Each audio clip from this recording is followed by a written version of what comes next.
When you imagine the future, is it powered by clean energy or driven by AI?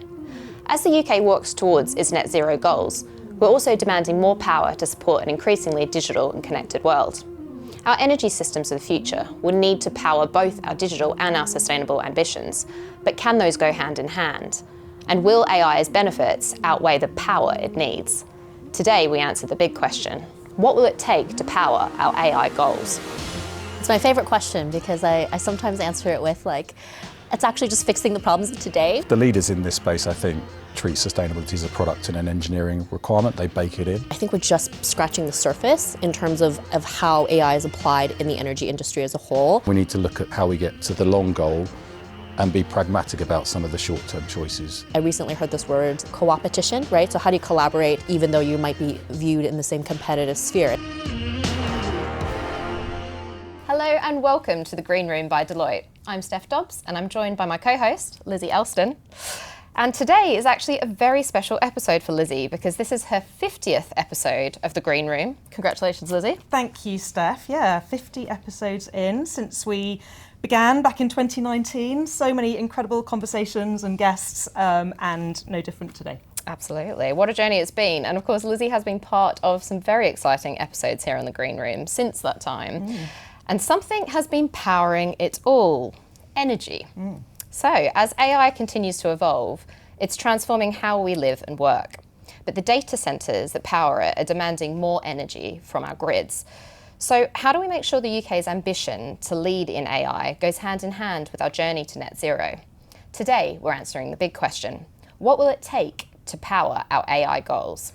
Indeed, and today we are joined by Carol Yan, who is General Manager responsible for Amazon Web Services, Energy and Utilities business across the UK and Ireland. Welcome, Carol. Thank you. Delighted to be here and delighted to be part of your 50th episode. Thank you so much. It's wonderful to have you.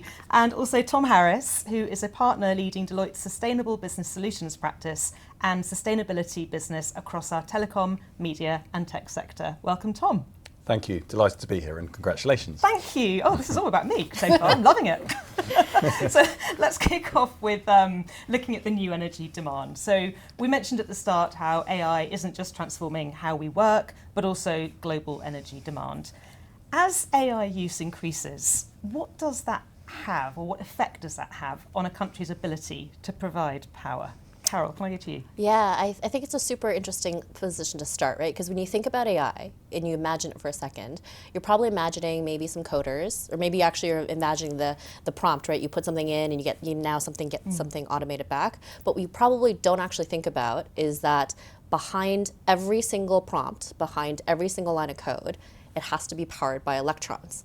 So everything that you're putting in, something is running in the back to make sure it's being run. And then I saw a really interesting quote from the International Energy Agency's report that AI is emerging as a general purpose technology, much like electricity. So you see the emergence of AI, but now we're starting to see the role that the energy sector has to play in powering that. And so I think that's the duality of the conversation that we're talking about all the time, which is, where we think about AI almost as a separate stream as energy. And now if you were to take the two Venn diagrams, I think a lot of what we're going to talk about today is kind of what sits at the middle. It's a super complex space, but it's also really optimistic, I think, in terms of what AI can do for the energy industry. And so that's at least how I think about it when I frame it. It's really interesting when you mentioned just the act of a single AI prompt and that starts to generate the electrons. Should we be trying to use human judgment on when it is best to use AI so that we're not just using it for the sake of it? Tom, do you have a view on that? Certainly. In truth, I think the conversation about when to use AI, when not to use AI, and what form of AI to use for a given use case, so to speak, is probably a conversation, in my view, that isn't had enough of at the moment. I think there is, understandably, and perhaps we can come back to this, as to the criticality of AI to the UK economy, notwithstanding other economies. So there is clearly a need and a demand to use it, and to use it as thoroughly as you can to drive the productivity and prosperity that comes from using AI. But different forms of AI need to be used appropriately. And I saw a academic study recently that showed for the same prompt for two different models, potentially giving the same quality of answer depending on the use case, you can lead to up to 70 times difference in terms of the energy consumption for that same prompt. When we think about the optimization of how you use AI to get the best returns from it, I think we also need to think about how we responsibly use AI. And I think in doing so, we free up more capacity to use it even more and get even more productivity and prosperity out of it. And I suppose you allude to it there that it isn't all bad news when it comes to AI. So can you maybe give us an example of where it's actually being used towards, the race towards net zero, a positive example? Carol, do you want to start? Yeah, I always think about it, the circularity conversation, right? There's the energy for AI conversation, but the other side of the coin, which is AI for energy, right? And I think there's so many applications around how we're starting to see our customers and the energy ecosystem start to move towards that direction. And so, I take a couple of examples. If we take it just at the very, very beginning of the energy value chain, one of the biggest challenges is around permitting. Permitting allowing renewable infrastructure to be built across the UKI as well as globally. And in a lot of countries, it still takes up to 10 years to get a permit for large-scale wind farms. And so when you start to actually break that down, the reality of what's actually taking those years and years of time, yes, a lot of it is the need for public consultation, making sure you're allowing for enough time for your environmental reports to be run, but a lot of that is actually also manual, individual paper pushing. Even just automating some of that process, now applying some generative AI to actually find the best reports, pull together and pull the external reports from what you already have, that can accelerate, our estimates, it can go from 10 years to 2 years, right? And so when we're talking about the energy transformation and energy transition as a whole for the UKI, we have to start solving some of the biggest challenges in the value chain. I think we're just scratching the surface in terms of how AI is applied in the energy industry as a whole.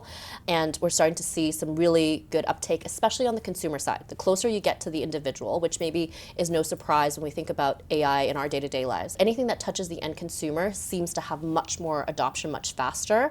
But it's really about thinking about the entire value chain, right? And where are the big moments of impact that AI can make on accelerating to energy transition, on accelerating to net zero. To build on the theme, I think you can go right through the life cycle and think about how AI improves the full life cycle of the energy system. But I think one of the quite exciting use cases that's also emerging is as we bring more and more renewable energy online, one characteristic of that renewable energy is often a bit more volatile than a base load that you might get from traditional gas, coal, or fossil fuel power plant, or nuclear even. So that inherently creates a level of necessary flexibility within the grid. And actually, I think some really interesting work being done looking at how do you ensure that data centers can be part of that flexible grid? How can they be an asset to that? And I think there was an interesting case study whereby a particular hyperscale data center was able to drop its power draw 25% at a moment in time to give capacity back to the grid. So in some ways, this evolution of, at one end, the demand side becoming more responsive as well as the supply side becoming more responsive to the weather, frankly, and then using those two things together to balance the grid, I think is a really exciting area as well. I've been reading quite a lot as well about how you actually use, I don't know if waste is the right word, but the heat that comes off data centers as well. I don't know, Tom, maybe you can elaborate some more on that in terms of what is it being used for? One of the characteristics of particularly some of the more modern or hyperscale or AI data centers is the extent to which they produce heat by virtue of the heat that comes from essentially really hard-working GPUs and chips. And quite often the most efficient way of cooling those is by having plates that sit next to those chips that are then cooled with water, which therefore means that the water that runs through that process gets heated up, essentially. How do you then harness that? And we've seen examples whereby data centers are co-located with residential properties, where that heated water then can become part of the process of heating those properties. We've seen examples whereby data centers are sited next to swimming pools, for example, to heat swimming pools. I think it's about thinking about the system of a data center and thinking about all of the different ecosystem services, so to speak, or benefits that you can harness from that, which come from thinking about the general physics of it, really. Where that leads to, I'm sure there will be even more innovation. I think there's some really exciting byproducts of a data center. Carol, how do you think energy and tech companies should be preparing for the next innovation that we might not know about yet? I think we have an expression where it's very much, think big, start small, design for scale is how we talk about innovation as a whole, because the reason we say that is it's kind of irrespective of what the technology is, right? I mean, a few years ago, I worked in the space of blockchain, which, hasn't really made its way in the same way that, so if you can't really bet on the technology, it's actually betting around how you innovate as an organization, and how do you change the way you're working, knowing that there's better tools out there, there's better partnerships out there that can help you see the world in slightly different lens. And I think that's really key of how do you actually work differently, and how do you bring together organizations. I talk a lot about how even in the energy space today, there's a lot of customers that are actually happy to talk to each other, which traditionally you thought, oh, they're competitors, they may not want to engage, but actually they're happy to share lessons of how they're doing things if it helps, if it means advancing the industry as a whole, right? And that is so critical when, especially in energy, we have challenges that are, in my opinion, some of the world's biggest challenges of how that we have to get right. So how do we all move faster together? How do you leverage the ecosystem effect of knowing what you're good at, but knowing where to go for help, and really start to engage in ways. I recently heard this word, co-opetition, right? So how do you collaborate even though you might be viewed in the same competitive sphere? And so I think there's more of the frameworks around how you innovate better, regardless of the technology, because we're talking about AI today, in 5 years from now, we could be talking about a whole new wave of technology, but net zero doesn't change. The way we need to use electricity won't change. And so how do we change the way we work to help advance the broader goal is really what we should be going after. Just to build on that sort of teamwork aspect of things. One thing I think that's interesting is happening also in the energy industry, be it around data centers or in the residential market, is this shift from consumers of energy also being producers of energy. So prosumers, as some will put it. That's true of the data centers potentially as well, because data centers are often coming online now with microgrid technology, potentially renewable power off grid or on site, potentially non-renewable sources. And that often goes beyond just providing traditional backup when the grid is down, to actually being a producer of energy that can be passed back into the grid. So this sort of almost this shift from non-energy companies becoming almost energy companies of a different scale, and then working within a kind of a networked ecosystem, and how that creates different partnerships and different needs for technology, frankly, I think is really exciting as well. Yeah. And I think both of you have alluded to there the fact that, AI has the ability to be part of the solution rather than necessarily the problem. So if we maybe look ahead and we think about, back to everything you were saying, Carol, about, the fact that technology companies, energy companies, everybody working together, paint us a picture of what would the grid of the future possibly look like? What's the art of the possible? Yeah, it's my favorite question, because I sometimes answer it with it's actually just fixing the problems of today, which sounds so,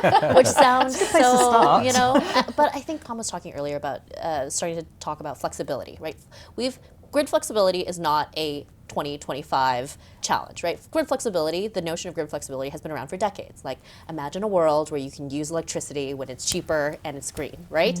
But the way that we used to do it, it's when the whole idea was introduced to say, okay, we have a grid constraint. What do we have to do? Someone from the power company had to call, at the time, it was industrial manufacturer, and said, we need you to turn off your power for an hour, because the grid is so constrained that it's it's gonna be a problem. So what do? They turned off the power for an hour. Yep.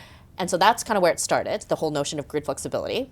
Fast forward a few years, it's okay, now we can actually touch the consumers at home. So imagine if we can get homeowners to use electricity, use their dishwasher when electricity is cheapest. So what we're gonna do, we're gonna text everyone and tell you electricity is gonna be really cheap between, guess when you're asleep, the time that you will not be awake, or even if you think about the practicality of it, you're getting a text, you're maybe at work or you're at home running around, the last thing you want to do is okay, I get it, it's well-intentioned, I can save £2 off my electricity bill today. What are you going to do? Okay, I'll get to it later, right? Exactly. When I've checked off everything else.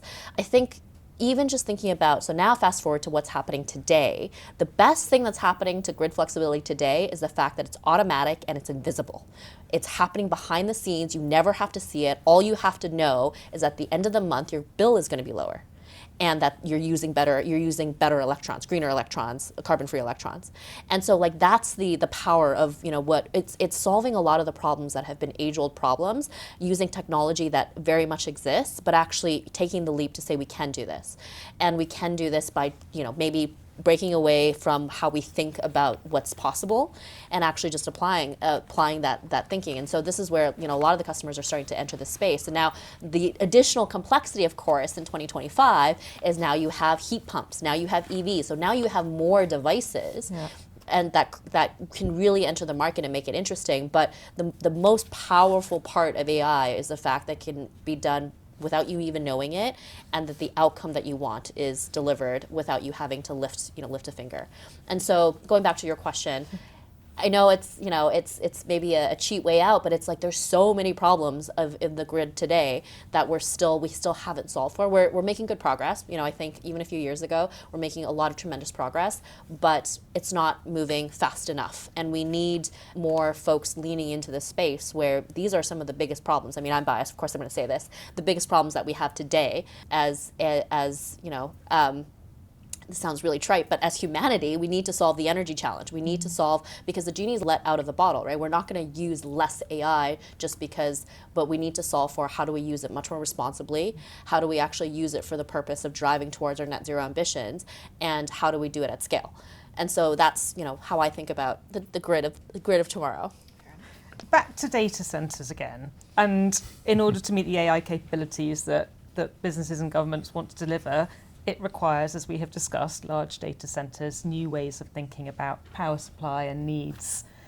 What are some of the ways, I mean, Carol, you've just been touching on this, but are there additional ways that energy grids are being changed right now, and how is that impacting future infrastructure kind of design and thoughts? And just to perhaps give an example and bring that to life a little bit is, my understanding is that the equivalent power that will be supplied by the new Hinkley Point C power station will all be consumed by new data centres. Just to put some sense of scale, I suppose, into this, we published a report, I think it was last year, to look at the expected sort of demand curve, if you like, for data centres.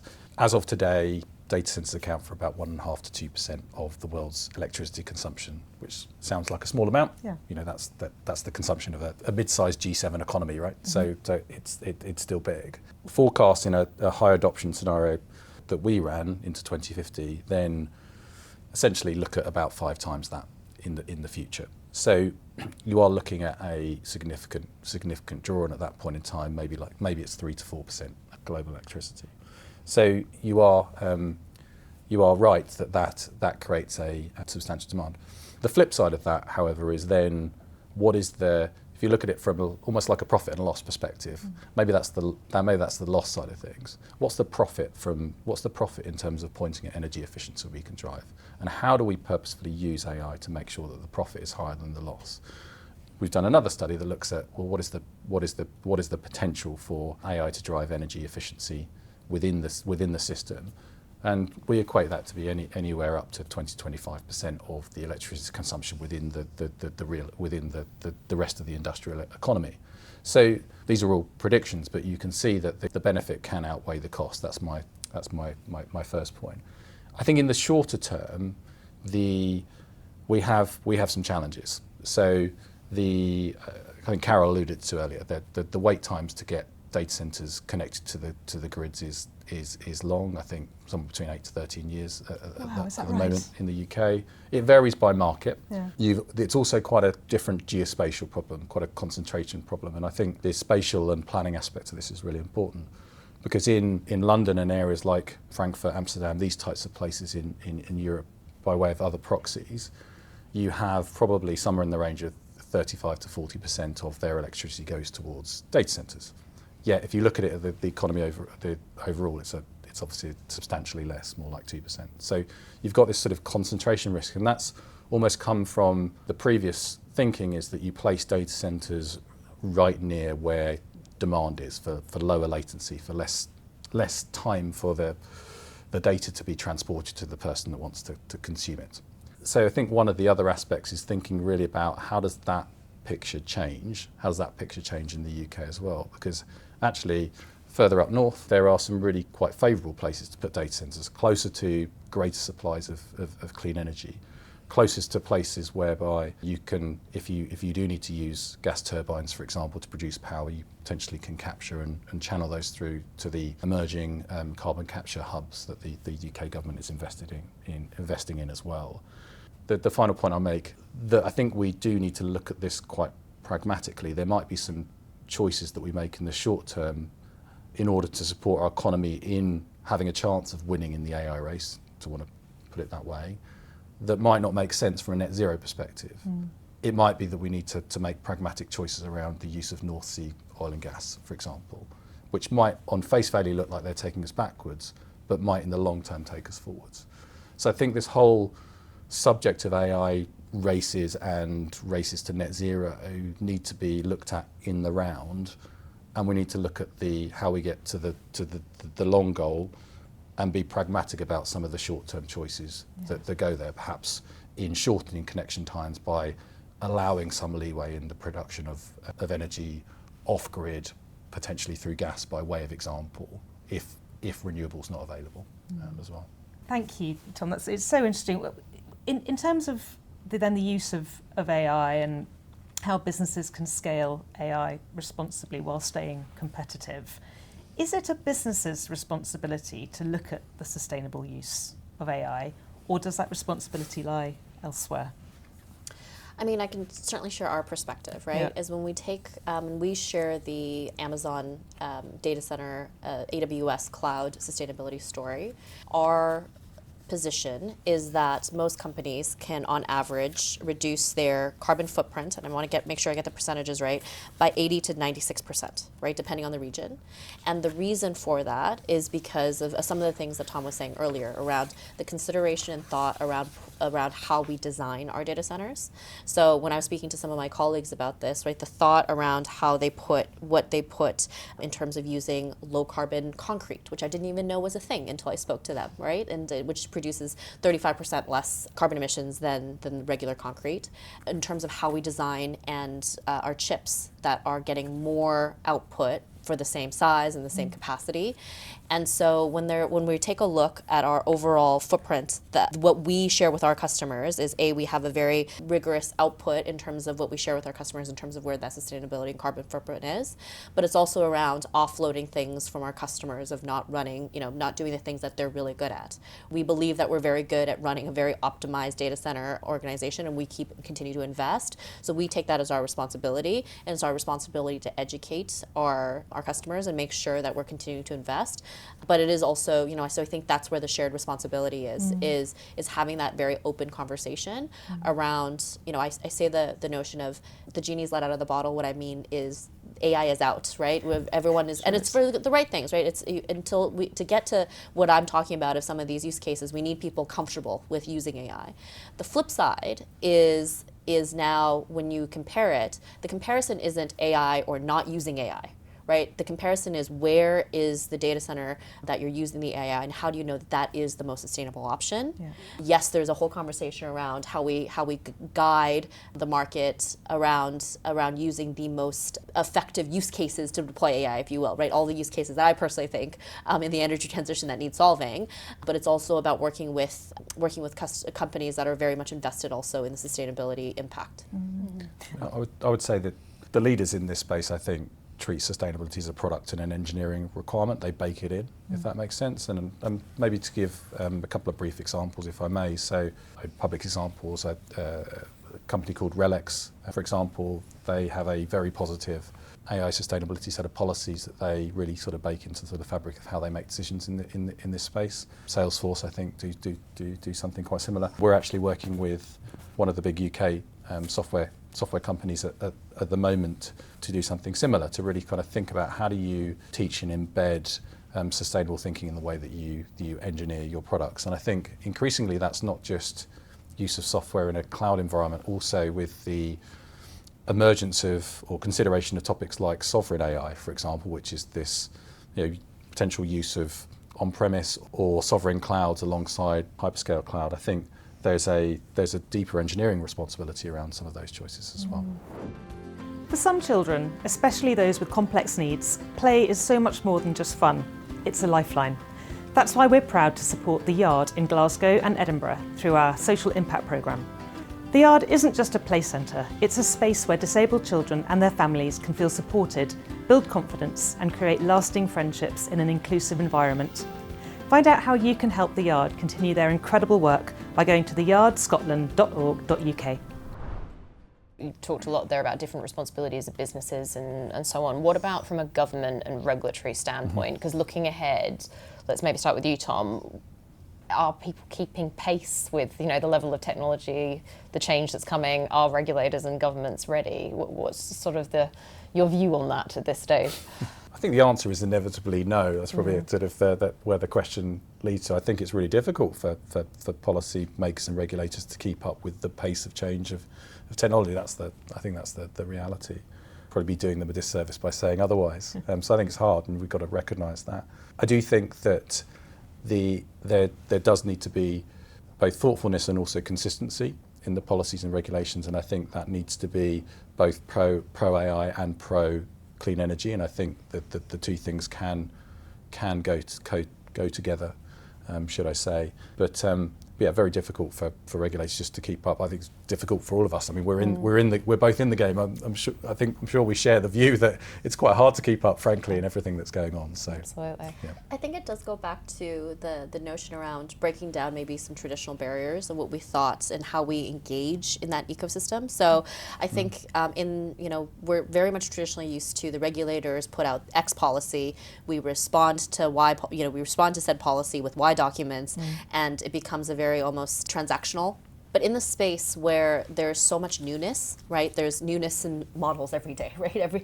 There's newness in just even the base technology. There's a recognition, and I think more and more openness of the fact that no one has all the answers, right? Yeah. And we're not ever, but all of us sitting here will have a certain piece of the answer. So how do we create forums to engage, and how do we actually, get the regulators at the table, the same as the retailers, the same as the generation, the same as distribution, and have much more open conversations of, what is it that we're all trying to do? Everybody's trying to get to net zero. I don't think that's a conflict, right? And that's not, actually for most companies, it's not competitive.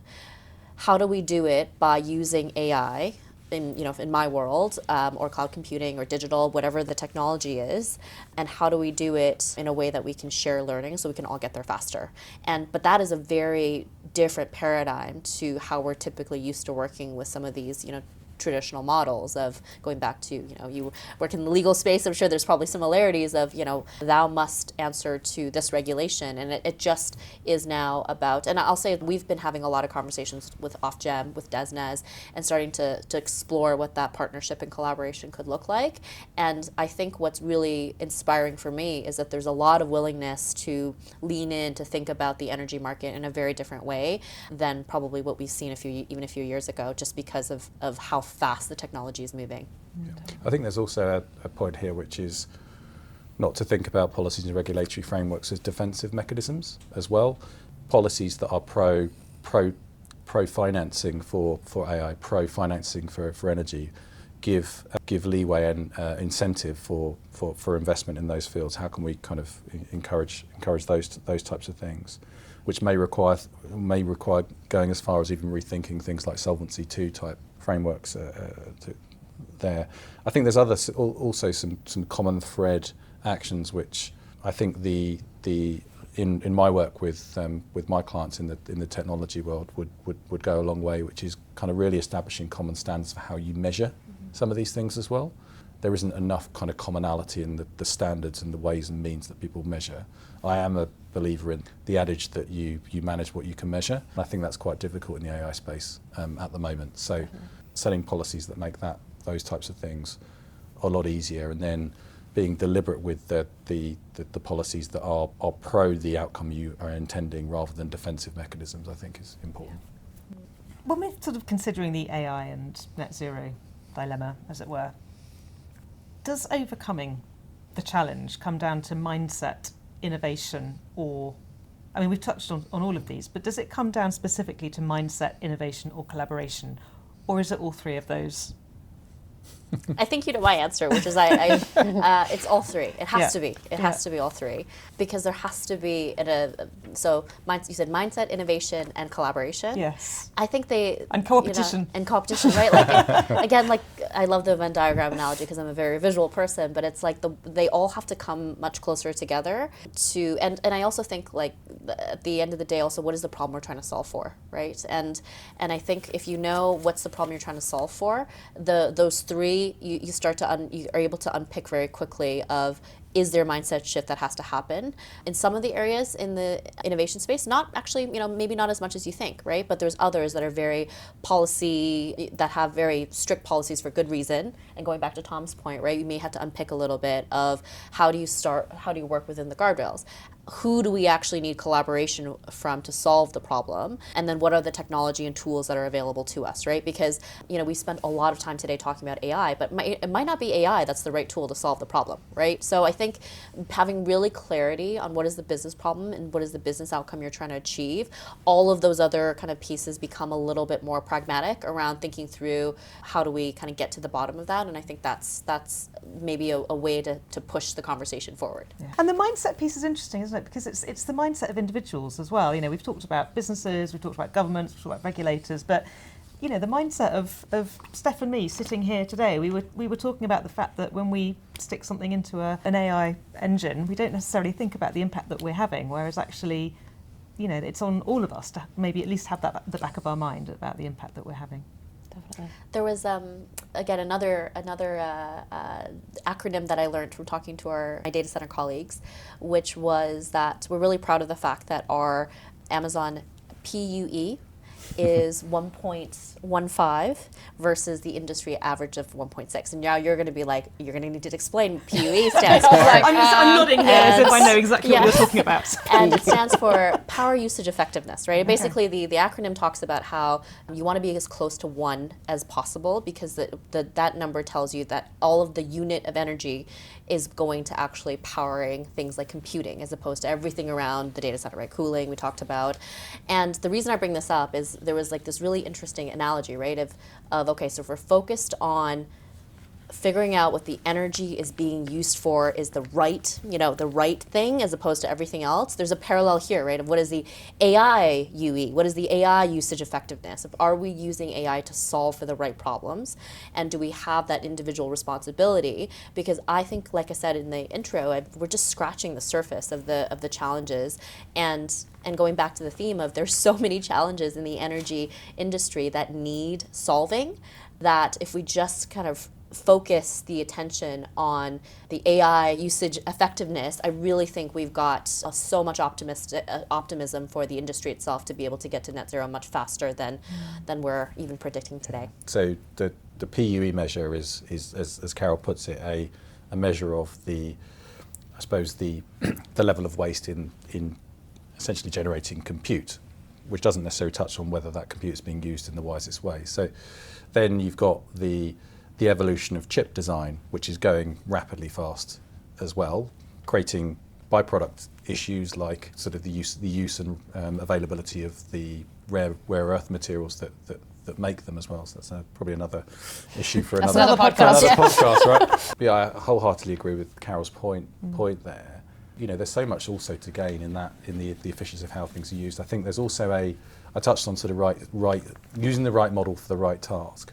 Then I think there's an added piece which is almost like sort of lean engineering, thinking around the right size of the data center as well, and thinking about that in a phased way. Because I think there's some evidence that suggests that quite often when you're putting in an application for a data center, you may be asking for the total power that you want, if you like. And you may not actually be able to kind of utilise all of that at the start. So is there a more sort of phased way which then allows you to get on the grid sooner to build out, but also then I guess makes greater headroom for others as well. Definitely. So actually, before we start to finish, because we're almost out of time, it would be nice to end on perhaps the practical side of things in terms of what are some lessons that our listeners can hear from in terms of thinking a bit differently about scaling AI and achieving net zero. So Carol, maybe what's one piece of advice that you'd give to a business thinking about adopting AI, but unsure how to actually manage that energy impact side of things? ask for help, right? And like I said, I think we're starting to do a better job of trying to connect the dots here and what part of the reason we're here today, right, is to having these really important conversations. A lot of, I think, what we're really proud of is we try to be as transparent as possible with the duality of what we're talking about here, right? How do we use energy? How do we use energy ourselves to drive the most sustainable outcome?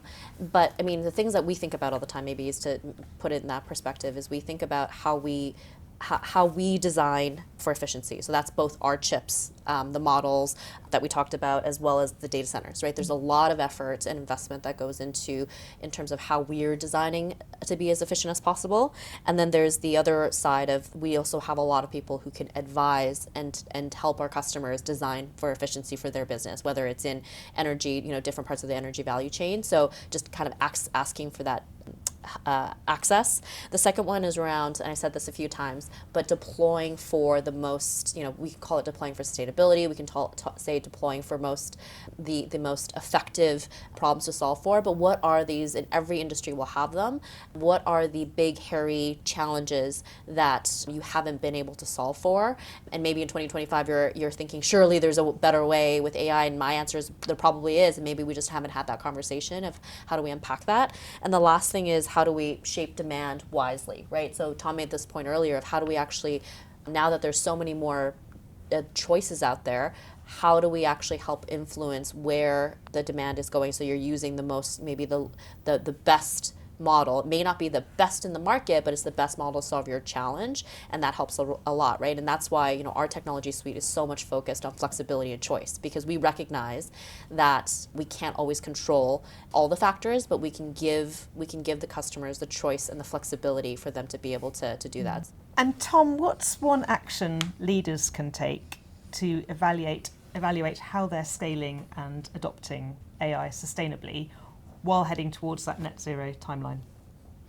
So I like the idea of almost like a balance sheet for that, which is thinking about that concept of what is your net positive impact of AI on energy and on the environment. So, and what does that require? I think it requires you to have an understanding of the measurement of your current actions.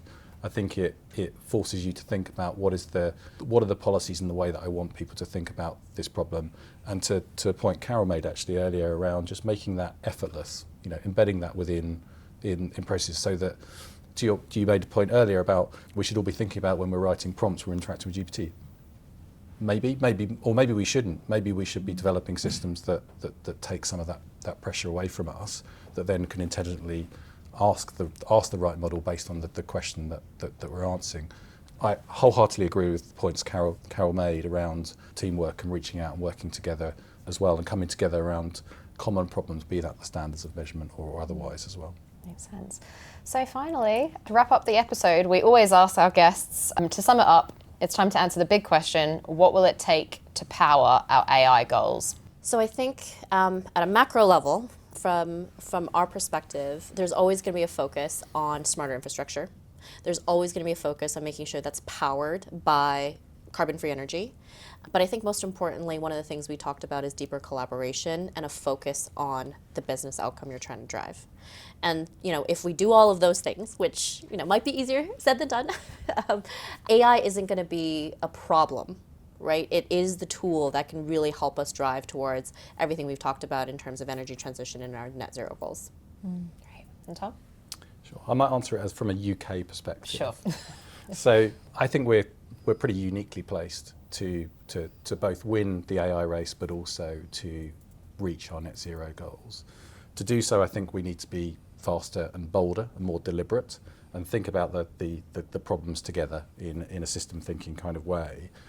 And in order to do so, we've got to unleash more energy abundance, cheap renewable energy, and that's going to take policy advancements, it's going to take regulatory change, it's going to require teamwork and cross-industry participation, and it's going to create the incentives for capital to flow into those challenges as well. I think if we do that, the UK can get on course to deliver both those goals. Amazing. Well, Carol, Tom, thank you both so much, and Thank happy you. 50th. Happy 50th to me. Yeah, exactly. Podcast to Lizzie. Thanks so much. Well done. Thank you both. Thanks for listening to this episode of The Green Room by Deloitte. We release a new episode every other Tuesday with another big question, so don't forget to hit follow or subscribe to this podcast wherever you're listening or watching, and make sure your notifications are on so that way you'll be alerted whenever a new episode drops. This podcast is produced by our very own Pod Squad. Original music by Ali Barrett.